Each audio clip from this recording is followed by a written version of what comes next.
Halo semuanya, di video kali ini kita akan belajar mengenai salah satu ilmu di bidang anestesi, yakni monitoring pasien di recovery room. Setelah menjalani pembedahan, pasien masih dalam kondisi lemah dan sulit melakukan aktivitas yang disebabkan oleh anestesi dan rasa nyeri di sekitar area operasi. Untuk memulihkan kesadaran pasien setelah operasi, maka harus dilakukan perawatan pasca operasi yang dilakukan di recovery room.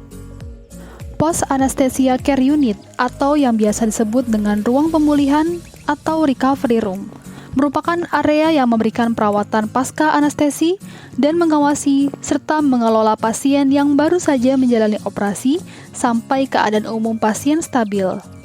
Recovery room harus terletak dekat dengan ruang operasi, sehingga apabila diperlukan, pasien bisa dengan cepat dikembalikan ke ruang operasi, ataupun anggota yang bertugas di ruang operasi dapat bergerak cepat ke ruang pemulihan. Kemudian, terdapat fasilitas intensif lain di dekat recovery room, seperti laboratorium dan radiologi. Kemudian, desain recovery room haruslah terbuka, sehingga memungkinkan observasi beberapa pasien secara simultan.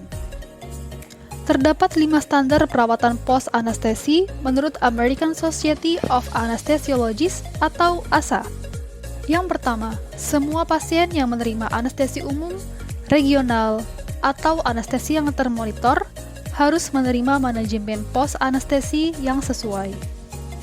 Yang kedua, semua pasien yang ditransfer ke recovery room harus didampingi oleh anggota anestesi yang mengetahui kondisi pasien. Pasien haruslah dievaluasi dan diterapi saat transport dengan monitor dan support yang sesuai. Kemudian, ketika pasien sampai di recovery room, pasien harus dievaluasi ulang dan laporan secara verbal harus diberikan ke perawat recovery room dari anggota anestesi yang mendampingi pasien. Yang keempat, kondisi pasien harus dievaluasi secara terus-menerus di dalam recovery room. Dan yang terakhir, dokter harus bertanggung jawab terhadap pemindahan pasien dari recovery room. Recovery room juga harus memiliki alat-alat monitoring yang memadai. Monitoring yang tidak adekuat dapat menyebabkan morbiditas dan mortalitas. Alat-alat tersebut antara lain pulse oximetry, elektrokardiogram, non-invasive blood pressure atau NIBP, alat penghangat seperti alat blower udara hangat dan selimut pemanas, peralatan manajemen jalan nafas seperti nasal kanul, masker berbagai ukuran, laringoskop, dan lain-lain, peralatan terapi respirasi seperti bronkodilator, CPAP, dan ventilator, serta peralatan sirkulasi seperti kateter vena, kanula vena sentral, alat defibrilasi, dan lain-lain. Adapun pemantauan rutin di dalam recovery room antara lain, yang pertama adalah respirasi, di mana kita dapat memantau laju nafas, patensi jalan nafas, dan saturasi oksigen. Keadaan yang perlu dipantau antara lain adakah jatuhnya lidah pasien ke arah faring posterior, seperti pada osa dan laryngospasme. Selain itu, tanda yang dapat muncul seperti bunyi nafas tambahan, nafas paradoksal, dan retraksi. Kemudian, kardiovaskular, di mana kita dapat memantau laju nadi dan tekanan darah.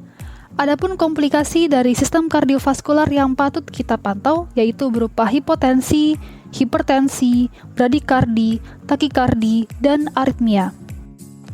Pemantauan berikutnya adalah status mental, nyeri, serta mual dan muntah atau yang disebut dengan post-operative nausea and vomiting atau PONV yang dapat terjadi pada 30% dari seluruh pasien. Kapan saatnya memindahkan pasien dari recovery room? Dalam menentukan apakah pasien boleh dipindahkan dari recovery room, dapat digunakan beberapa sistem penilaian. Bila pasien dengan anestesi umum, kita dapat menggunakan Aldred Score. Bila dengan anestesi spinal, kita dapat menggunakan Bromage Score. Dan bila pasien anak, kita dapat menggunakan Stewart Score. Pasien baru boleh dipindahkan bila didapatkan skor lebih dari sama dengan 9 untuk Aldred Score, kurang dari 2 untuk Bromage Score, dan lebih dari sama dengan 5 untuk Stewart Score. Mayoritas pasien baru memenuhi kriteria pemindahan tersebut setelah kurang lebih 60 menit berada di recovery room. Untuk Aldred score yang dimodifikasi, kriteria pertama adalah oksigenasi. Bila saturasi oksigen lebih dari 92% dengan room air, maka diberikan skor 2. Bila lebih dari 90% dengan oksigen, skor 1, dan kurang 90% dengan oksigen, skor 0. Kriteria kedua adalah respirasi.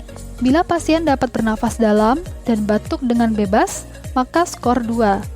Bila pasien dipsiu, dangkal, atau nafas yang terbatas, skor 1, dan bila pasien apneu, skornya 0. Kriteria yang ketiga adalah sirkulasi. Bila tekanan darah lebih kurang 20 mm air raksa dari normal, maka skornya 2. Bila lebih kurang 20 hingga 50 mm air raksa dari normal, skornya 1. Dan bila melebihi 50 mm air raksa dari normal, maka skornya 0. Yang keempat adalah kesadaran. Bila pasien sadar penuh, maka skornya 2. Bila pasien terbangun saat dipanggil, skor 1. Dan bila tidak ada respons, skor 0. Dan yang terakhir adalah aktivitas. Bila semua ekstremitas bergerak, maka skornya 2. Bila 2 ekstremitas saja yang bergerak, skor 1. Dan bila tidak ada yang bergerak, skor 0. Berikutnya adalah Bromage score. Bila tidak ada blok motorik, skor 0. Bila tidak dapat mengangkat tungkai bawah, namun dapat menekuk lutut dan dapat menggerakkan kaki, skornya 1. Bila tidak dapat mengangkat tungkai bawah dan menekuk lutut, tapi dapat menggerakkan kaki, skor 2.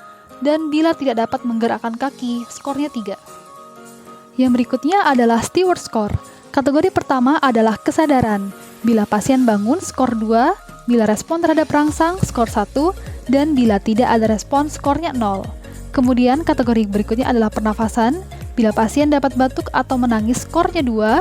Bila mempertahankan jalan nafas, skornya 1. Dan bila pasien perlu bantuan nafas, skornya 0. Dan kategori yang terakhir adalah gerakan. Bila pasien bergerak bertujuan, skor 2. Bila pasien bergerak tanpa tujuan, skornya 1. Dan bila pasien tidak bergerak, skornya 0. Demikianlah video tentang monitoring pasien di recovery room. Semoga bermanfaat.